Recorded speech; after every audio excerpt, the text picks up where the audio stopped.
नामापिते च मधुरं मधुरं स्वरूपं कर्मापिते च मधुरं मधुरस्मृतिश्च बुद्धिं प्रबोधय प्रभो मधुबोधशक्तिं विद्यां प्रयच्छ परमां परिभावयामि। कोमलं कूजयन् वेणुं श्यामलोऽयं कुमारकः वेदवेद्यं परं ब्रह्म भासतां हृदये मम। कूजन्तं राम रामेति मधुरं मधुराक्षरम् आरुह्य कविता शाखां वन्दे वाल्मीकिकोकिलम्। निगमकल्पतरोर्गलितं फलं शुकमुखादमृतद्रवसंयुतं पिबत भागवतं रसमालयं मुहुरहो रसिका भुवि भावुकाः। तृणादपि सुनीचेन तरोरपि सहिष्णुना अमानिना मानदेन कीर्तनीय सदा हरिः। नारायणाखिलगुरो भगवन्नमस्ते शिवाय नमः शिवलिंगाय नमः। तन्मे मनः शिवसंकल्पमस्तु सर्वे भवन्तु सुखिनः।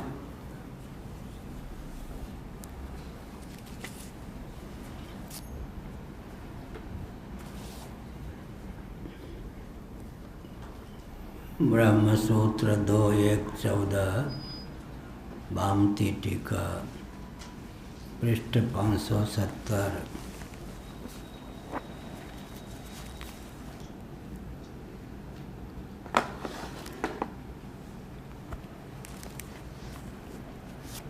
एक को रखते थे हम, वो कोई ले जाता क्या ऐसा? यही है, हाँ यही ठीक।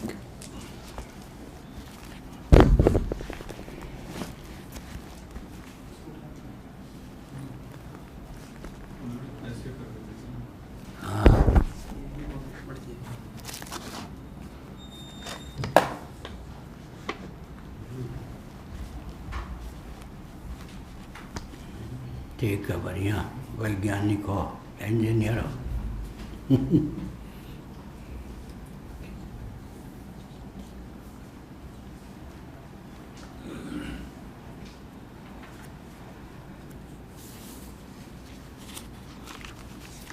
पृष्ठ में पंक्ति कितनी थी? 88।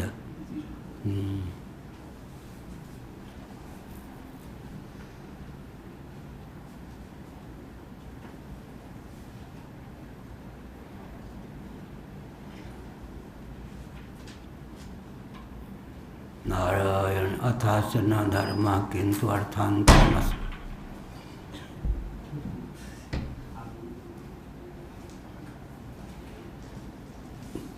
अथाच न धर्म किंतु अर्थांतरम सत्वम ये मायातम भावस्य नहीं घटे जाते पटस्य किंचित भवति।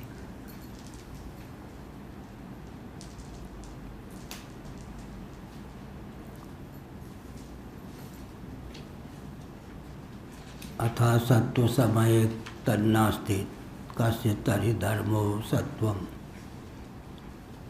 नहीं धर्मेण अप्रतिपन्ने तद्धर्मो सत्वम प्रत्युत्पन्न मुपद्यते।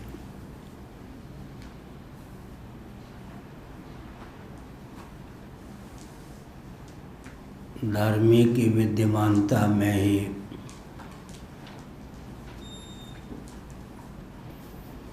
धर्म के सत्व और असत्व की कल्पना की जा सकती है। अधिकरण का अभाव हो जाने पर अधिष्ठित की सिद्धि कैसे हो सकती है? इस प्रकार धर्मी को असत नहीं मान सकते।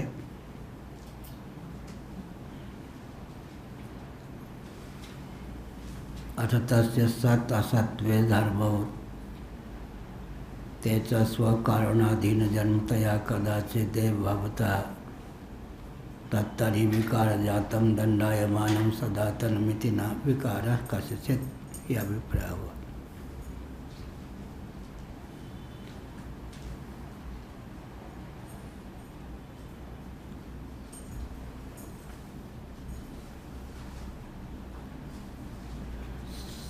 सत असत धर्म है अगर मानेंगे तो धर्मी की दोनों अवस्थाओं में विद्यमानता सिद्ध होगी ही। गीता के 8वें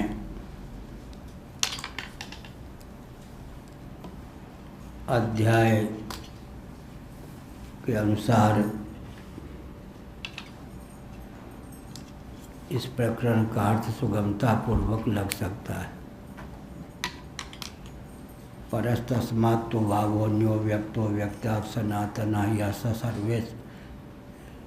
सर्वेषु भूतेषु नश्यत्सु न विनश्यति।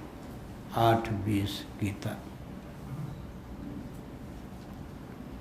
अव्यक्तोऽक्षरित्युक्तस्तमाहुः परमां गतिं यं प्राप्य न निवर्तन्ते तद्धाम परमं मम। 8:21 गीता।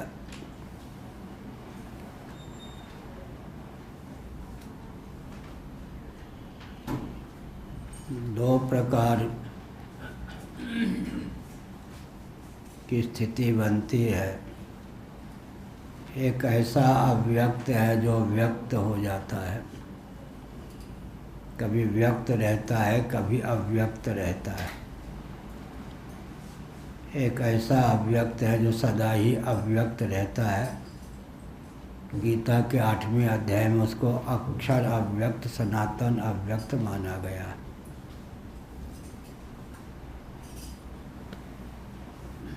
प्रकृति अव्यक्त और व्यक्त दोनों भाव को प्राप्त होती है, अव्यक्त दशा में रहती है।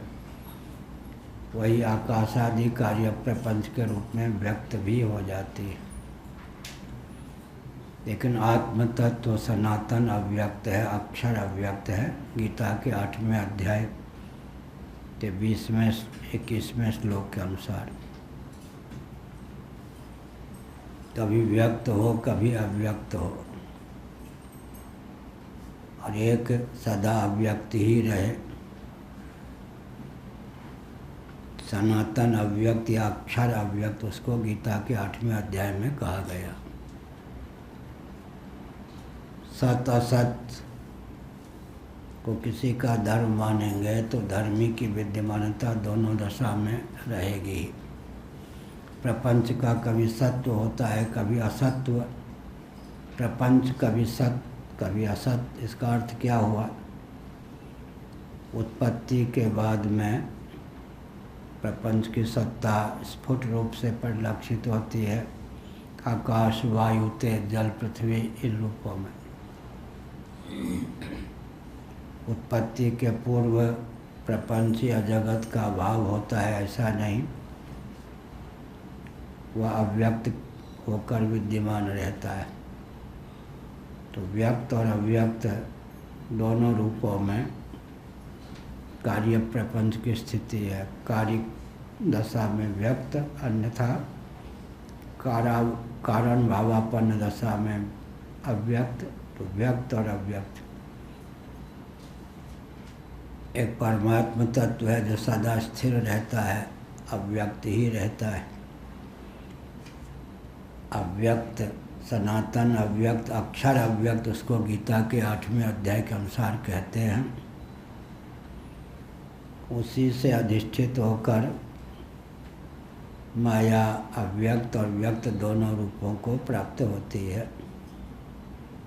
कल हमने कहा कि सृष्टि की दशा में व्यक्त, महाप्रलय की दशा में अव्यक्त, लेकिन सनातन अव्यक्त परमात्मा से एक ही भूत तादात्म्यपन्न होकर माया रहती है। अब इसी को दूसरे ढंग से कहते हैं कि वह माया अपने अधिष्ठान स्वरूप आश्रय रूप जो परमात्म तत्व है या ब्रह्म तत्व है या आत्म तत्व है, अपनी विद्यमानता से सद्बुद्धि करने में समर्थ है या नहीं। इसका उत्तर हमने कई दिन पहले दिया था। पंचदशी नामक ग्रंथ के अनुसार कोई भी शक्ति होती है तो उसकी एक चमत्कृति होती है, वो अपने आश्रय शक्तिमान को अपनी विद्यमानता से सद्बुद्धि नहीं होने देती और अपने कार्य शक्य के द्वार से भी अपने शक्तिमान को सद्बुद्धि नहीं होने देती। शक्ति की अलोकोत्तर चमत्कृति है कि शक्तिमान शक्ति को लेकर और शक्ति के विविध कार्यों को लेकर भी सद्बुद्धि नहीं होता। पंचदशी कार्य विद्यारण्य स्वामी जी ने इस संदर्भ में उदाहरण दिया। मिट्टी में स्निग्धता नाम की शक्ति है, उसके योग से मिट्टी घट, कुल्लर, सकोरे आदि विविध रूपों में परिलक्षित होती है। लेकिन घटादि कार्यों को लेकर जहाँ मिट्टी सद्बुद्धि नहीं होती, वहाँ स्निग्धता नाम की शक्ति को लेकर भी मिट्टी सद्बुद्धि नहीं होती। एतावता यह निश्चय हुआ, यह नियम निर्धारित हुआ कि कोई भी शक्तिमान अपने समाश्रित शक्ति को लेकर और शक्ति के विविध परिणामों को लेकर भी सद्बुद्धि नहीं होता। नीचे से बोलेंगे तो कोई भी शक्ति अपने शक्तिमान को, आश्रय को अपनी विद्यमानता से और अपने कार्यों की विद्यमानता से भी सद्बुद्धि नहीं होने देती। इस प्रकार ब्रह्म तत्व अद्वय ही बना रहता है। महाप्रलय की दशा में जिस प्रकार उसकी अद्वितीयता सिद्ध है, वैसी उसी प्रकार सर्ग दशा में भी उसकी अद्वितीयता सिद्ध है।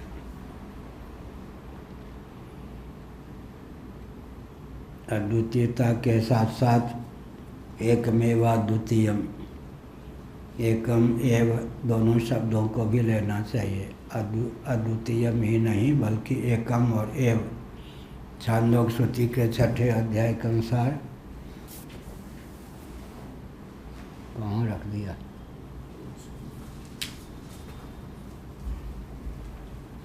अच्छा,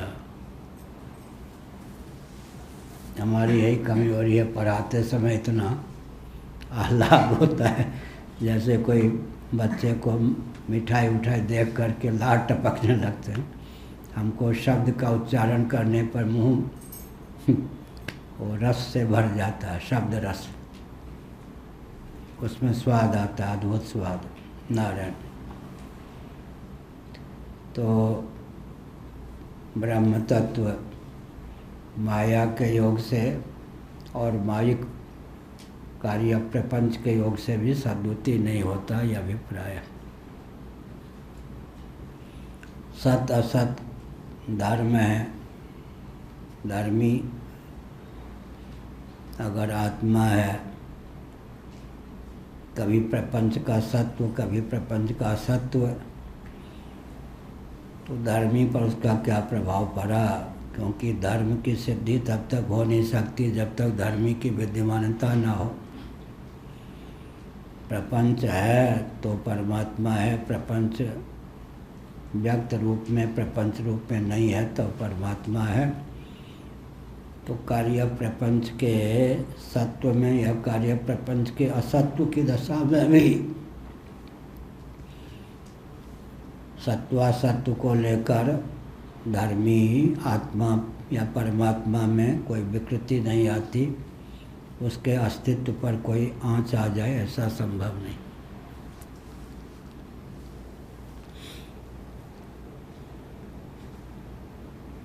असत स्वभावम चेत कथम कदाचित सत। असत में वो क्षमता नहीं है कि कभी वो सत्य हो सके। बंध्या पुत्र अली का असत है, कभी वो सत्य हो जाए यह संभव नहीं। बंध्या पुत्र न तत्वे न माया वापि जायते। गौड़पादाचार्य महाभाग ने इस तथ्य को उद्भाषित किया।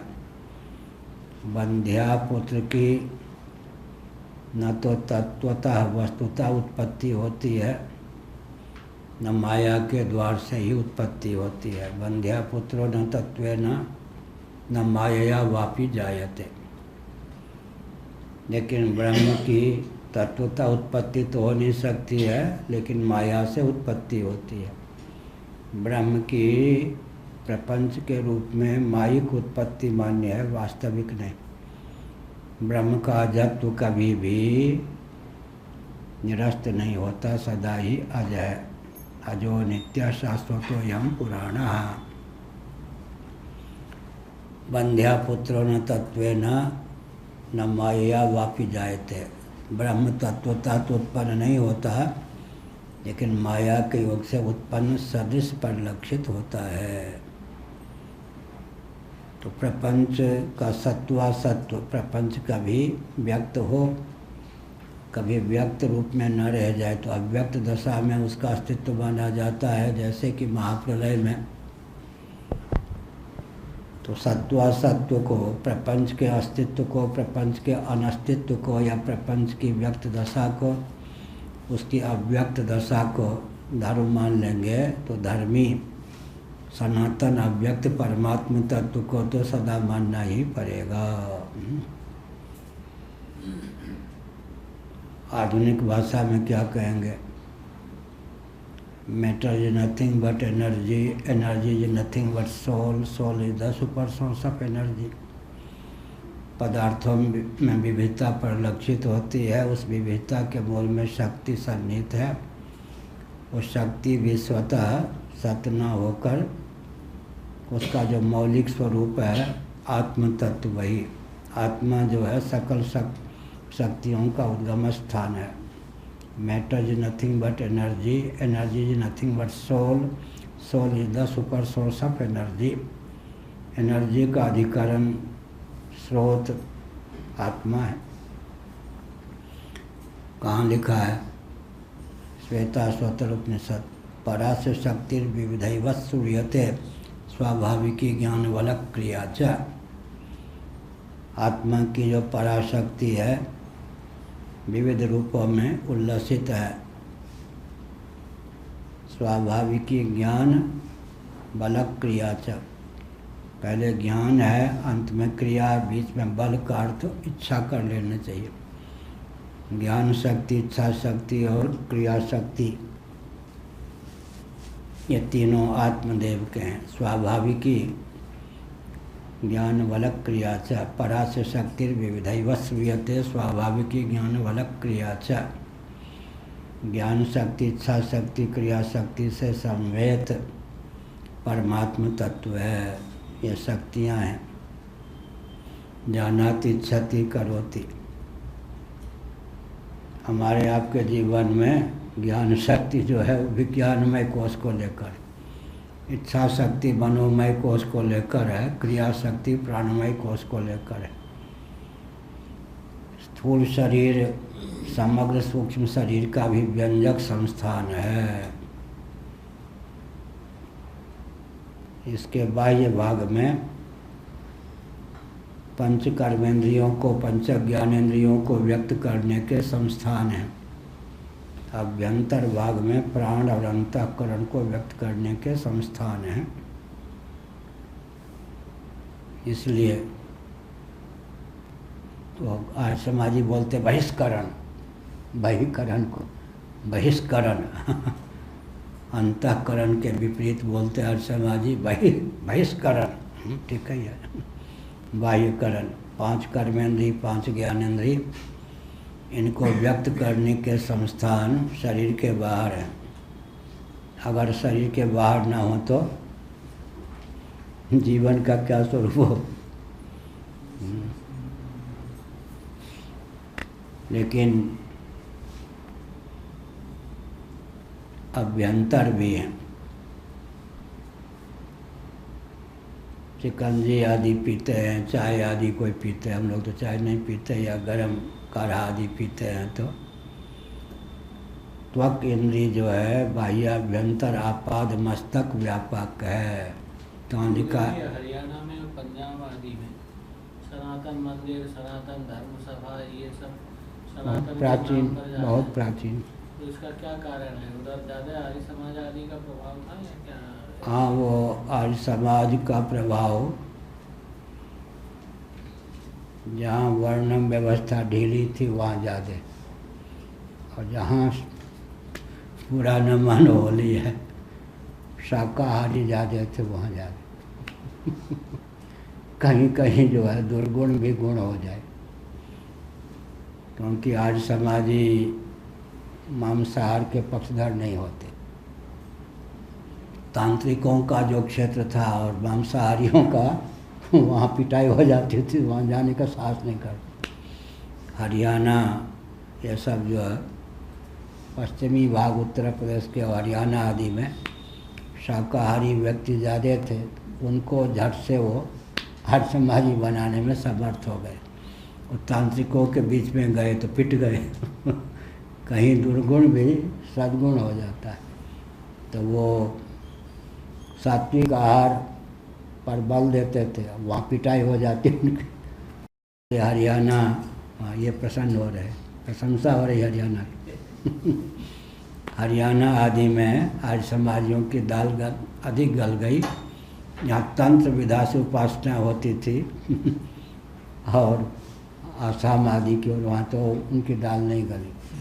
कभी कभी कभी कभी जो है चीलम पीने वाले भी बाजी मार जाते हैं। चिमटा रखने वाले, चीलम पीने वाले ने ही तो दुर्गाना मंदिर की रक्षा की थी। वो धूनी लगा कर नीचे बैठे थे। पूज्य गुरुदेव ने कहा किस दिन के ये काम आएगा, चिमटा दिखाओ। वो सब भिड़ गए। स्वतंत्रता के बाद जो दुर्गाना मंदिर तोड़ने आए थे, इसलिए हाँ, तो पूज्य गुरुदेव ने कहा अच्छा इधर श्री राम जन्मभूमि आदि को लेकर बलिदानी सपूत कौन हुए? चीलम पीने वाले बाबा है। पूरी में भी हुए ही, इसलिए अपनी अपनी जगह ठीक। न पीवें तो बहुत अच्छा, लेकिन ये नहीं कह सकते कि चीलम पीने वाले, अरे वो समय आने पर वही चिमटा भी ले सकते हैं, लोहा भी ले सकते हैं कहीं कहीं तो ये लोग। इसीलिए दयानंद स्वामी सफल कहाँ हुए? जहाँ व्यक्तियों का जीवन मांसाहार से रहित था, वहाँ जल्दी सफल हो गए। अब उनके अनुयायी अगर गए मांसाहारियों के बीच में तो पिटाई खा गए। तांत्रिकों के बीच में पिटाई खा गए। अब कहा ज़्यादा कुछ करोगे तो भेड़ बना दूंगा। आसाम आदि में तो आसाम आदि में तो अच्छे अच्छे मनुष्यों को भेड़ बना के 12-12 साल तक काम लेते थे, तो भेड़ बकरे न बन जाए, इसलिए वहाँ गए नहीं। कहीं कहीं जो है क्या, समय आने पर दुर्गुण भी सद्गुण हो जाते हैं। चिमटा वाले, चीलम वाले विजयी हो जाते हैं। राम जन्मभूमि को लेकर भी जो मंदिर वो सब टूटा ना ढांचा, किन्होंने काम दिया? इसलिए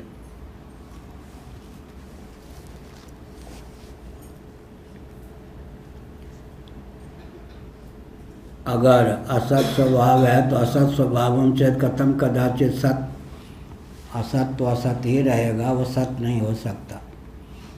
इसका अर्थ क्या है कि व्यक्त अव्यक्त को लेकर भ्रम होता है।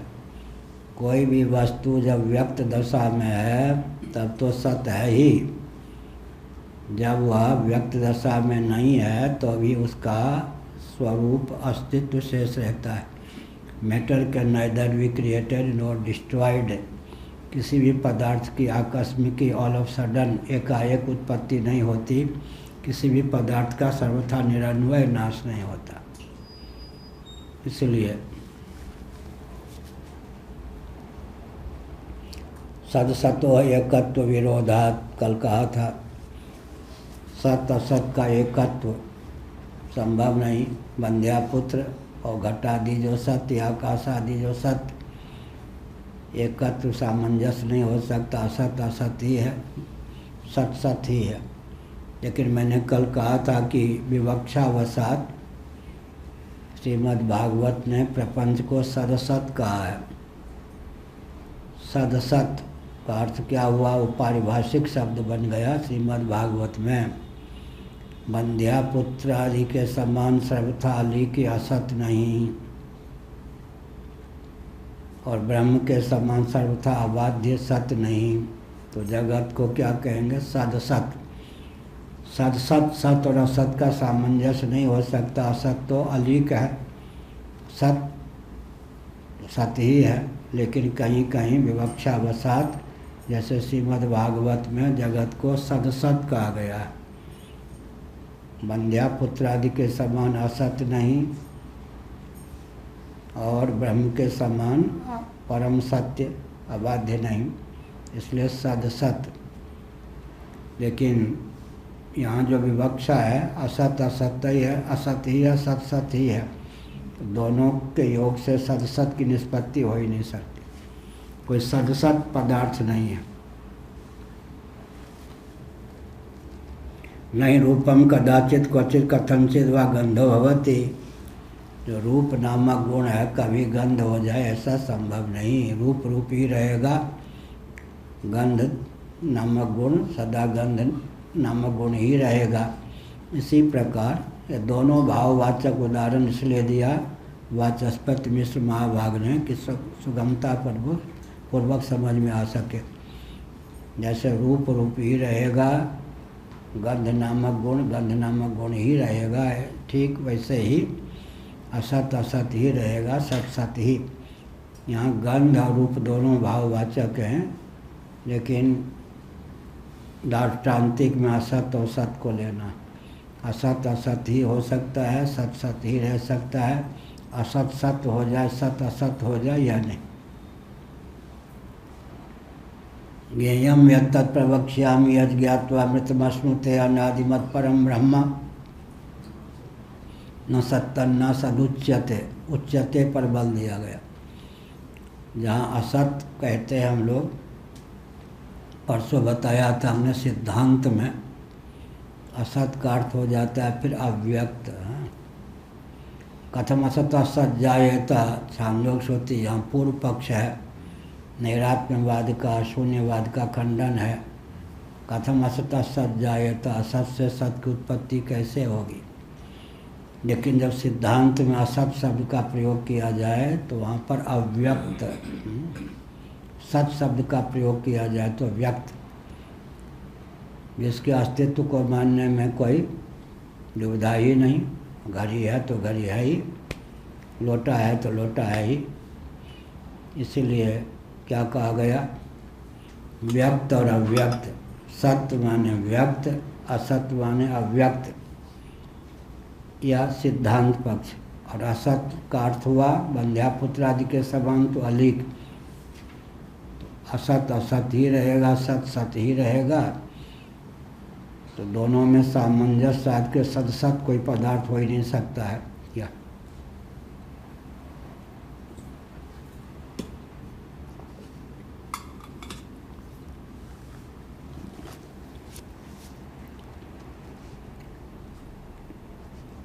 अथ तस्य सदसत्वे धर्मौ ते च स्वकारुणा भिन्न जन्मतया कदाचिदेव भवता तत्तर्हि विकार जातम दंडायमानम सदातनम इति विकारः कस्यचित् यह हुआ। अगर उसके सत और असत धर्म हैं तब तो फिर धर्मी की विद्यमानता सदा रहेगी। वो तो दंडायमान, उद्दीप्त, अपने अस्तित्व को ताल ठोक कर सिद्ध करने वाला ही होगा।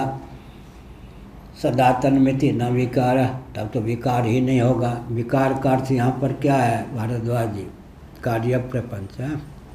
विकार माने कार्य, विकार का अर्थ होता है यहाँ पर कार्य। ऐसे स्थलों पर विकार का अर्थ है कार्य। उत्पत्ति के पूर्व भी कार्य प्रपंच का अस्तित्व बना रहता है। इसका अर्थ हुआ कि पहले अभाव रूप होकर भाव रूप होता, ऐसा नहीं।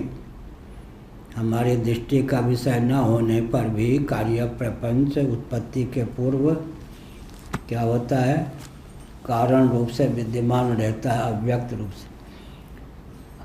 अगर कारक व्यापार की उपयोगिता क्या है, फिर कौन कहेंगे? असत कार्यवादी।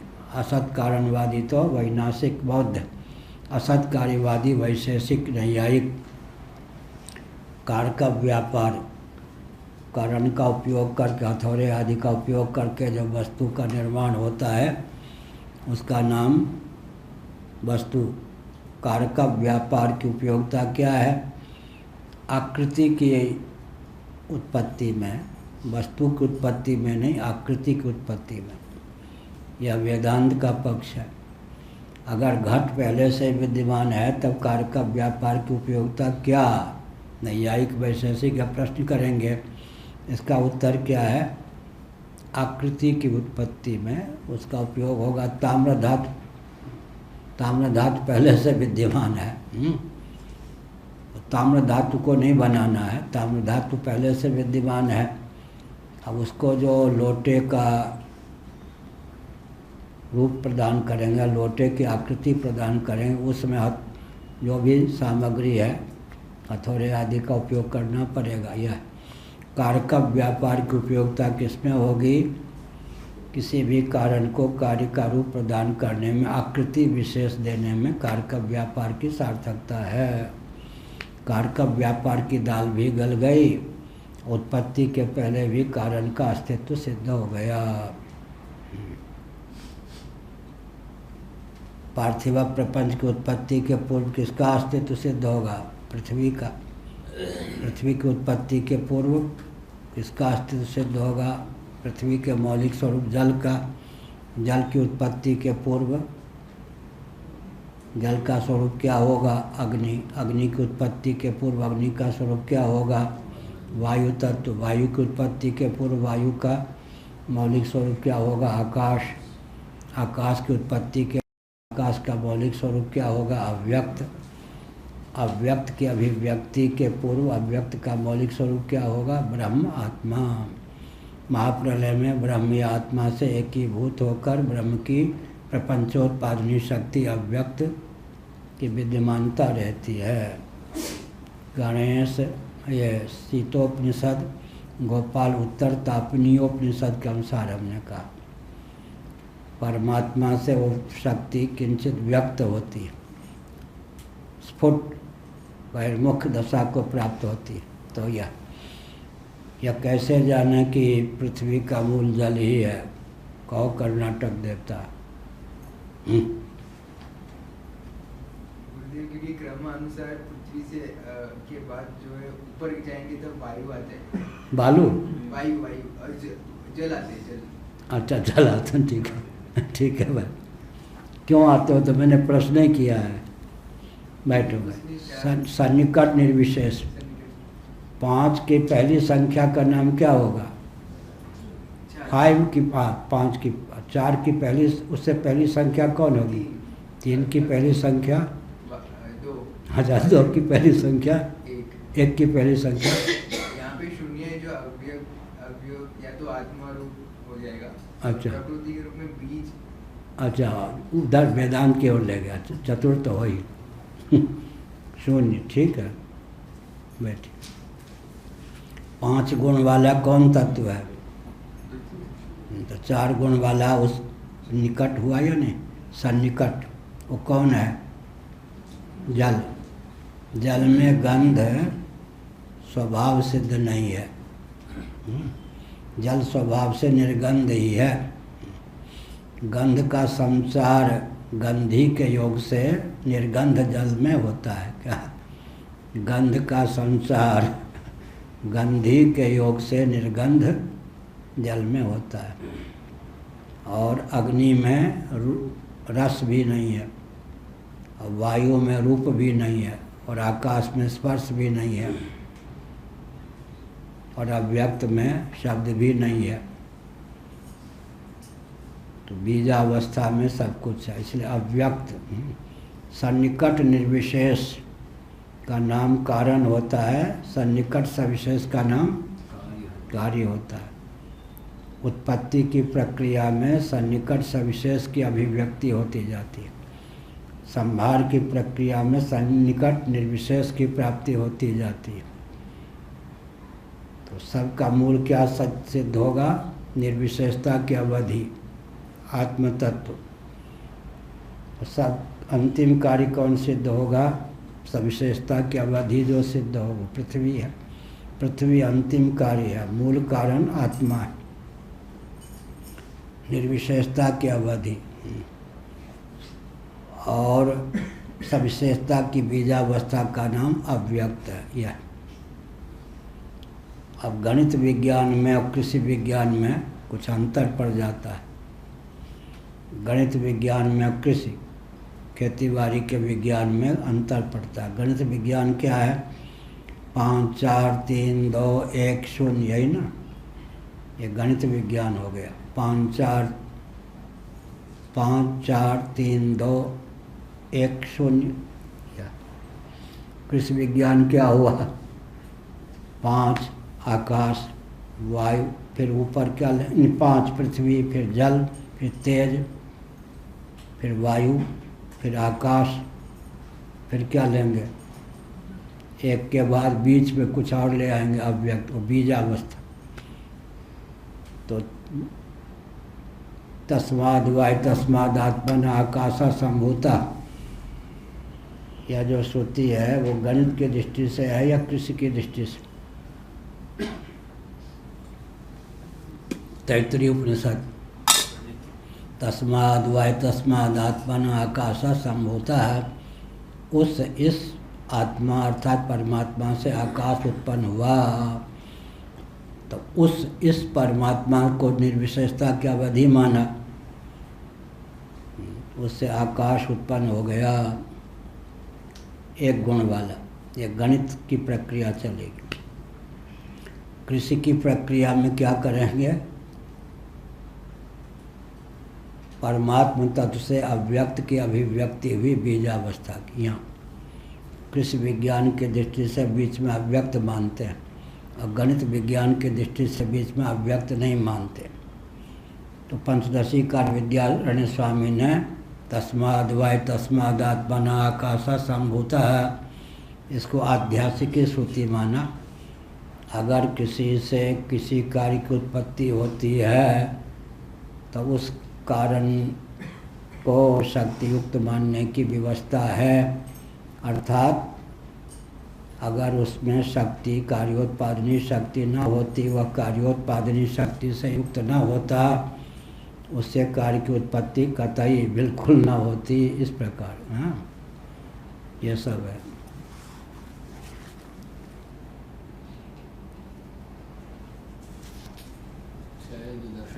हाँ, वैदिक दर्शनों में कोई सदसत मानते हैं जगत को? सदसत क्यों नहीं मानेंगे? असत कार्यवादी जो हैं वो क्या मानेंगे?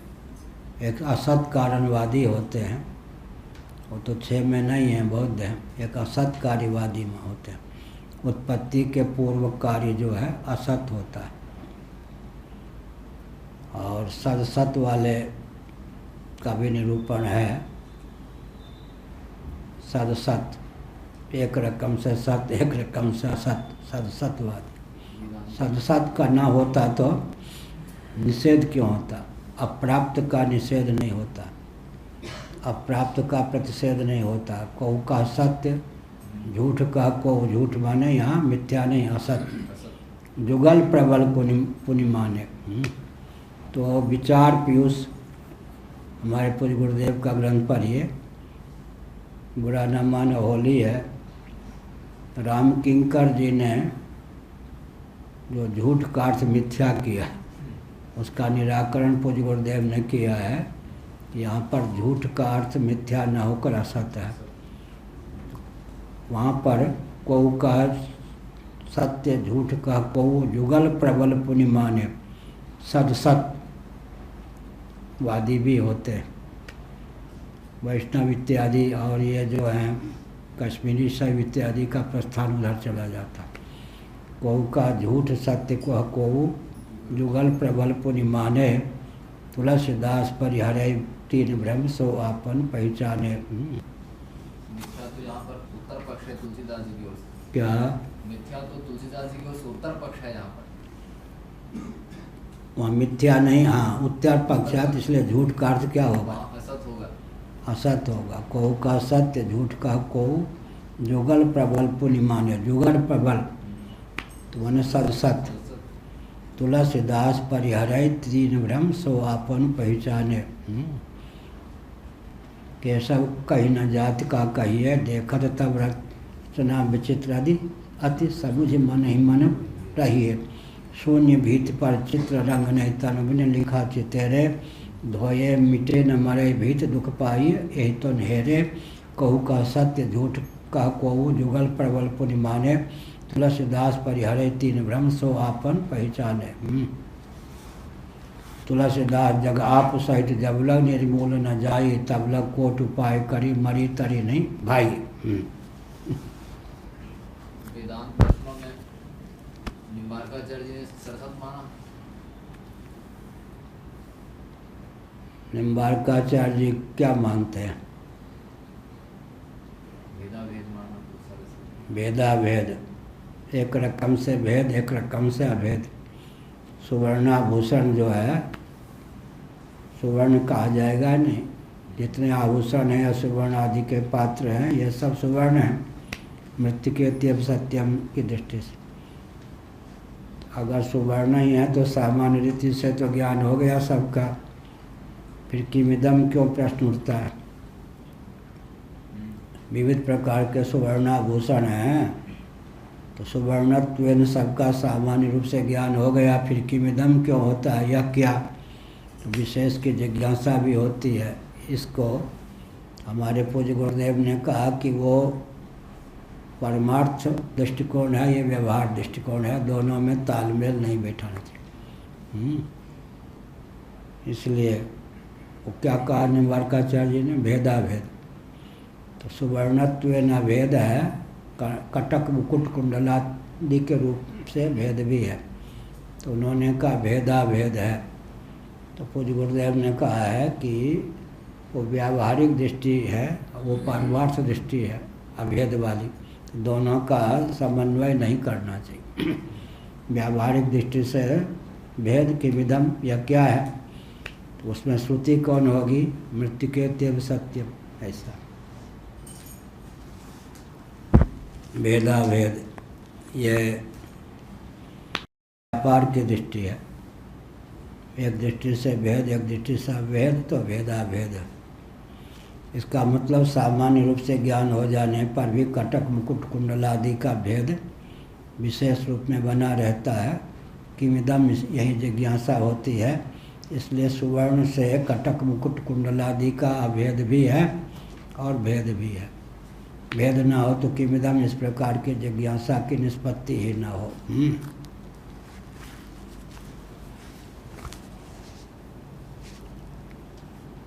अथा सत्व समय तन्नास्ति तस् कसित तरि धर्मो सत्वम। अगर धर्मी सत असत उसका धर्म मानेंगे, तो जब असत होगा धर्म, तब अगर धर्मी रहेगा ही नहीं तो किसका धर्म? धर्मी की विद्यमानता में ही तो कोई धर्म हो सकता है ना। जैसे मिट्टी है, कभी पिंडाकार है, कभी कपालाकार है, कपाल की आकृति के है, कभी घटाकार है। तो ये जो पिंडाकार चूर्ण के आकार में भी मिट्टी है, फिर पिंड के आकार में मिट्टी है, फिर कपालद्वय के रूप में मिट्टी है, फिर कपालद्वय के संयोग से प्राप्त घट के रूप में मिट्टी है। तो मिट्टी की विद्वानता तो माननी पड़ेगी, नहीं तो किसकी ऐसा अवस्थाएं होंगी। इसी प्रकार से यहाँ पर कहा सत्व और असत्व जिसके धर्म हैं, वो धर्मी असत्व रूप धर्म की दशा में भी विद्यमान रहेगा या नहीं? जब विद्यमान रहेगा तो धर्मी का तो असत्व नहीं होगा। अब विकार जो हैं उनको क्या कहेंगे? सदसत। सदसत अगर कहेंगे तो फिर क्या हुआ? असत का अर्थ अव्यक्त हो जाएगा। अव्यक्त के लिए असत शब्द का व्यवहार होगा।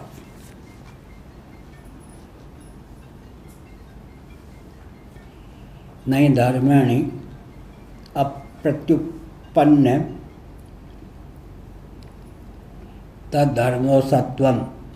अगर धर्मी की ही सिद्धि न हो तो उसके धर्म का असत्व कैसे कहेंगे? प्रत्युत्पन्नम उपपद्यते, प्रत्युत्पन्न होने पर ही क्या होगा? धर्मी का सत्व होगा, तभी धर्म का कभी सत्व कभी असत्व होगा। सत्वासत्व का अधिकरण जो होगा वो धर्मी होगा या नहीं? सत्वासत्व का जो अधिकरण होगा, आश्रय होगा, उसकी तो विद्यमानता माननी पड़ेगी ना। मिट्टी की विद्यमानता मानेंगे तो कभी पिंड के रूप में सत्व, कभी पिंड के रूप में असत्व, कभी घट के रूप में सत्व, कभी घट के रूप में असत्व। सत्वासत्व के अधिकरण धर्मी, सत्वासत्व जिसके धर्म है, ऐसा जो धर्मी है अधिकरण रूप, उसका अस्तित्व तो मानना ही पड़ेगा। इससे क्या लाभ होता है ये सब पाठ से? केवल मस्तिष्क का खेल है या कुछ लाभ भी होता है? गुरुदेव, इसमें से हमें जो समझा कि जो जिस तत्व से हम बने या जो सृष्टि जो बनी उसका जो कैसे बने हैं, क्या है उसका तत्व क्या है, वो उसमें थोड़ी ज्ञान प्राप्ति हो जाती है। थोड़ा सा ज्ञान प्राप्त होती जाती है। ठीक है, बैठो। ठीक बात। कर्नाटक से आए हैं श्रृंगेरी के पास।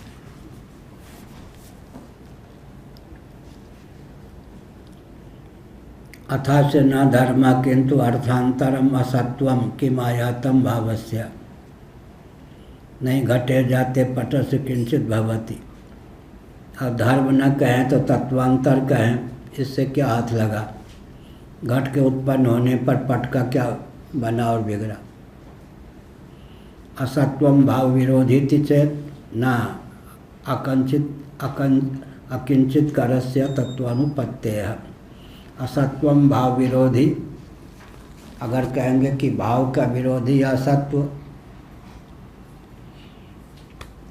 प्रपंच को लेकर शास्त्रार्थ चल रहा है ना। प्रपंच जो है कभी भाव रूप में, जब प्रपंच रूप में है तब उसका भाव है, जब उत्पत्ति नहीं हुई या नाश हो जाता है तब उसका अभाव है। तो यहाँ पर जो अभाव है प्रपंच का, उत्पत्ति के पूर्व ध्वंस के बाद महाप्रलय की दशा में, यही ना। आदि अंत में कौन है? प्रपंच की उत्पत्ति नहीं हुई तब प्रपंच का मौलिक स्वरूप क्या था? और जब प्रपंच का ध्वंस हो जाएगा तब प्रपंच का मौलिक स्वरूप ही विद्यमान होगा। आदि अंत में कौन है? अव्यक्त दशा में प्रपंच की विद्यमानता मानेंगे या नहीं? इसलिए यहाँ पर भावाभाव का अर्थ क्या हुआ? अभिव्यक्ति अनभिव्यक्ति, यही ना। अभिव्यक्ति अनभिव्यक्ति, उसमें भी आकृति की प्राप्ति, आकृति की अनिर्वचनीयता हुई। मिट्टी तो है ही, उसमें आकृति गढ़ दी तो घट हो गया। तो घट का जो पूर्व रूप है वो तो मिट्टी है ही। मिट्टी को आकृति विशेष प्रदान कर दी तो उसी का नाम घट हो गया। आकृति विशेष का खंडन हो गया तो फिर मिट्टी के रूप में रह गई। इस प्रकार से मिट्टी का तो कुछ बिगड़ा नहीं, मिट्टी में आकृति बनी और मिट्टी में आकृति बिगड़ गई। एक बच्चा खेल रहा था, 10 साल का रहा होगा, लेकिन गांव हम पैदल चल रहे थे, कानपुर जिला या किसी के, इधर क्या है बाजरे की खेती, उधर 30 फीट लगभग गड्ढा, बीच में इतना सा मार्ग, ये कुछ चौड़ा, इधर जो बाजरे की खेती बबूल के कांटे लगा रखा था। एक बच्चा, उसके साथ कोई नहीं था, अकेले और मिट्टी से खिलौना उना बनाए हुए था। और मुझको देखा, अब मेरे सामने समस्या हुई कि बीच में इसके खेल हैं क्या, वो अपना ये बात है, ये है, ये रोटी है, सब अपना बना रहा। उधर जाऊँ तो गिरूँ 30 फीट नीचे, इधर जाऊँ तो बबूल के कांटे, नंगे पाँव तो था ही। रो के कहा बाबा मेरे घर मत बिगाड़ियो। हमने कहा अपने घर बिगाड़ के आए, तुम निश्चिंत रहो। तो हमने क्या किया, पाँव भी कांटे न चुभे, उधर गड्ढा में न गिरूँ, बहुत इतनी दूर में उसने अपना घर बना रखा था। सब किसी तरह बच के चला गया। और बच्चे ने फिर क्या, उसको हंसी आई, अपने हाथ से ही यूँ मिटा के और भाग गए।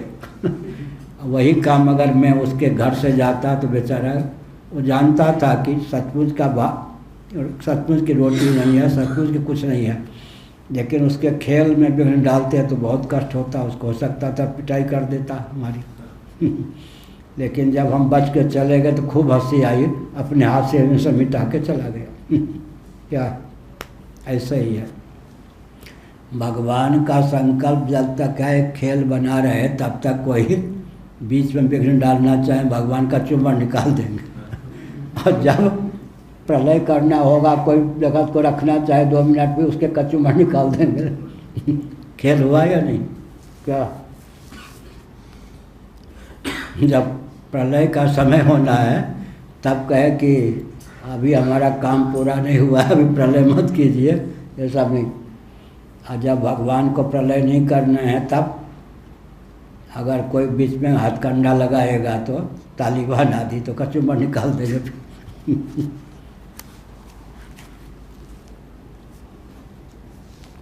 इसलिए खेल तो है, लेकिन खेल में भी क्या है, जब तक भगवान का संकल्प है सृष्टि रहे तब तक कोई कुछ भी करे, सृष्टि रहेगी। और जब भगवान का संकल्प होगा कि प्रलय हो तब कोई सृष्टि रखना चाहे उसकी बात थोड़े सुनेंगे। लोकवत्तु लीला कैवल्य।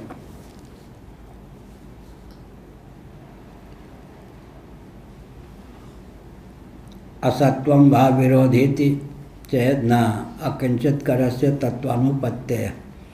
यहाँ पर सत्वासत्व जो कहा तो भाव विरोध नहीं, भाव माने अस्तित्व के विरोध की दृष्टि से असत्व का वर्णन नहीं किया गया। क्या भाव विरोध? प्रपंच का कभी असत्व है कभी सत्व, तो यहाँ असत्व को अभावार्थक थोड़े लेंगे, अव्यक्तार्थक लेंगे या नहीं?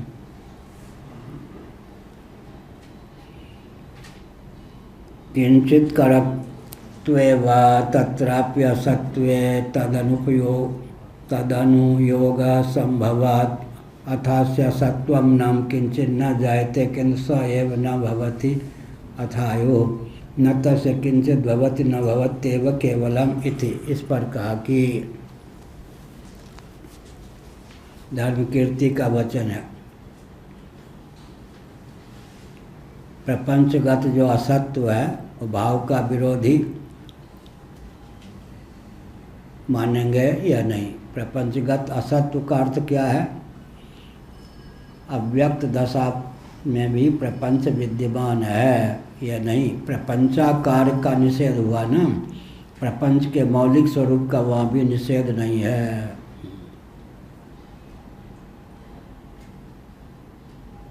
भाव विरोधी उसको नहीं कह सकते। प्रपंचगत असत्व भाव विरोधी नहीं हो सकता है, मतलब उसका भाव तो है लेकिन अव्यक्त रूप में उसको है।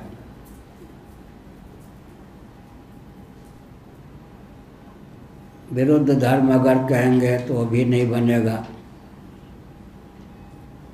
इसका अर्थ क्या हुआ फिर? अंत में अनवस्था दोष आदि से बचने के लिए यही कहा जाएगा कि प्रपंच मौलिक रूप में अव्यक्त दशा में विद्यमान रहता है, लेकिन बाद में भगवान के संकल्प से वह तदैक्षत सईक्षण चक्रे सो कामयत की दृष्टि से बन भी जाता है, अर्थात आकृति भगवान प्रदान कर देते हैं और आकृति पर पानी फेर देते हैं तो प्रलय। सत्वासत्व जो प्रपंच का हुआ, आकृति की प्राप्ति ही प्रपंच का सत्व वन अस्तित्व है, आकृति की निवृत्ति ही प्रपंच का सत्व है, लेकिन प्रपंच का सर्वथा विलोप हो गया ऐसा नहीं। कारणत्वेन कारण रूप से प्रपंच बना ही रहा यह अभिप्राय। इसीलिए कथम असत असत जायेता, असत से सत की उत्पत्ति नहीं हो सकती। और असत अगर सिद्धांत में है तो असत का अर्थ होता है अव्यक्त, व्यक्ताव्यक्त। जगत क्या है? व्यक्ताव्यक्त। परमात्मा क्या है? सनातन अव्यक्त। व्यक्ताव्यक्त को साधने वाला सनातन अव्यक्त।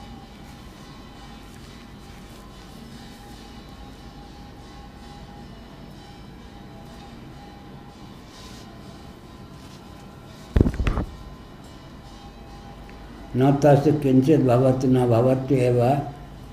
भवत्येव केवलम। यह धर्म कीर्ति का वचन है।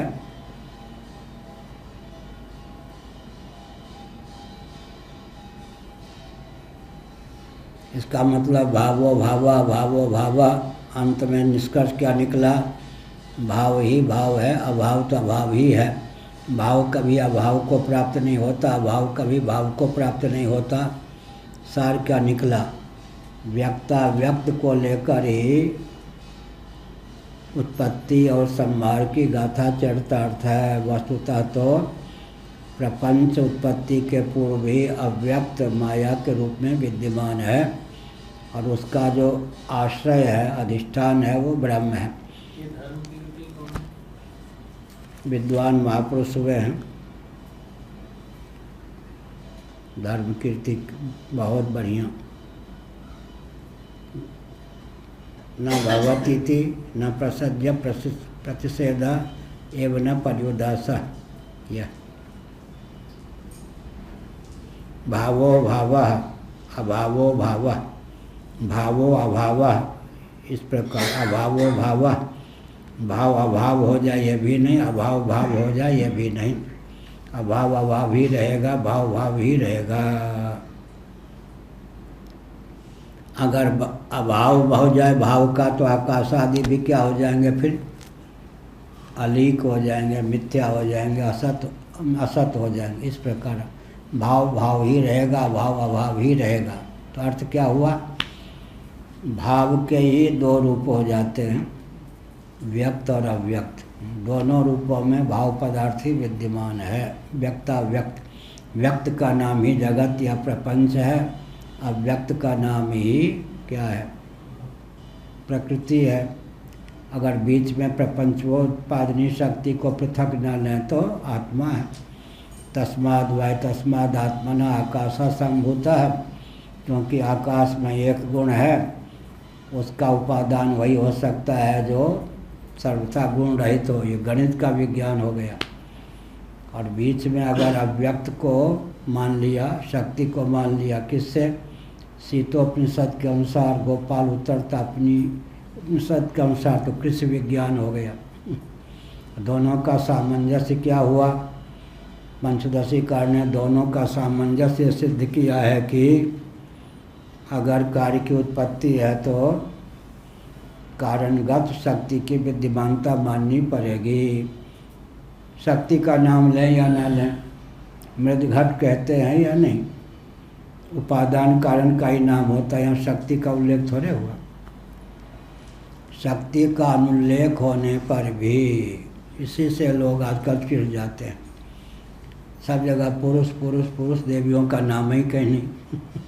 तो शक्ति का प्रतीक मान करके उनकी विद्यमानता न हो तो शक्तिमान से कार्य की निष्पत्ति कैसे हो? उल्लेख शक्तिमान का होने पर भी, उल्लेख शक्ति का पृथक से न होने पर भी शक्ति का निराकरण थोड़े हो गया। मृदघट ही कहेंगे या नहीं? मृदघट में घट तो कार्य हुआ, मिट्टी क्या हुई? कारण। अब अगर स्निग्धता नाम की शक्ति होती ही नहीं तो मिट्टी घट कैसे होती? तो क्या अर्थ हुआ? पति का नाम ले लेने पर पत्नी अनुगत हो गई। लेकिन आजकल तो पृथक से भी नाम चाहिए, तो पृथक से नाम चाहिए तो उसी का नाम शक्ति है।